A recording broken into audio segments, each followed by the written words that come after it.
Look, I'm sorry for the clickbait, but it must be said that you guys really need to stop messing with your SHF figures, like especially Dragon Ball, without first watching a video from somebody who has really gone over it and seen all of the QC problems and things that there are to discuss first. I know I keep hearing reports of God Goku. I've heard things about Hit. I know that this Goku had QC problems as well. And I just messed with this birder, and it had QC problems as well.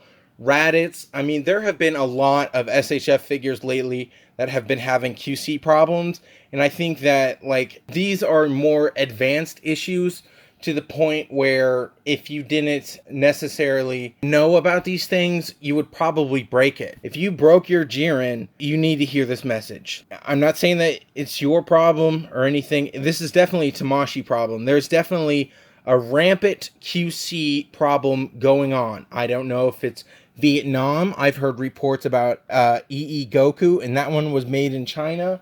I don't remember where the UI Goku figures were made, but either way, there is a massive QC problem right now at Tamashii Nations, and if you open your figures and you don't know about these kinds of things, you're most likely going to break your figures. Like, I just ran into a problem on an official birder that is not really something I should be running into, which is where, yes, technically I could have moved the foot back and forth, but it was more so an issue of I was actually bending the plastic stick inside of the foot as opposed to actually moving it. So, while technically I was able to get range of motion out of the foot, if I had kept doing so at that rate, I would have broken the figure. And that's an issue of it was way too tight in there, and it's a false sense of security where you think that it does have that full range of motion, but it actually did not. I'm not saying it has to be me and you have to watch my first impressions to find out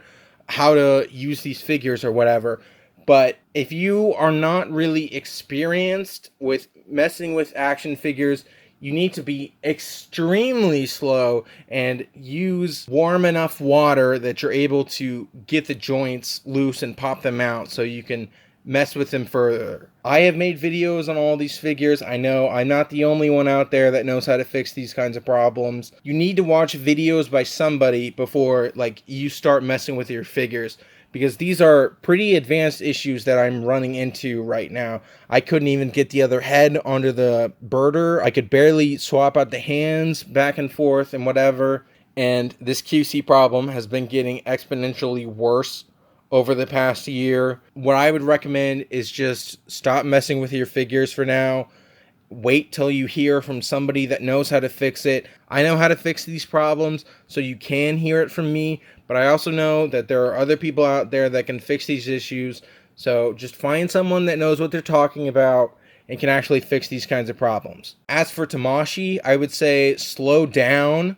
I understand that you want to get out 1 or 2 figures every month, but you clearly cannot keep up with that. Your factories cannot keep up with that.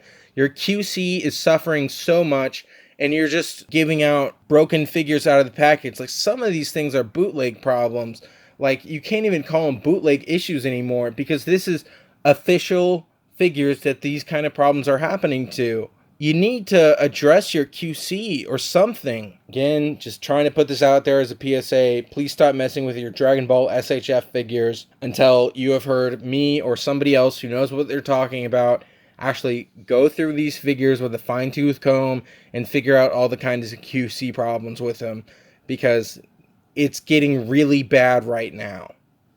This has been Jobenblue. Thank you all so much for watching, and I will see you in the next video. Goodbye.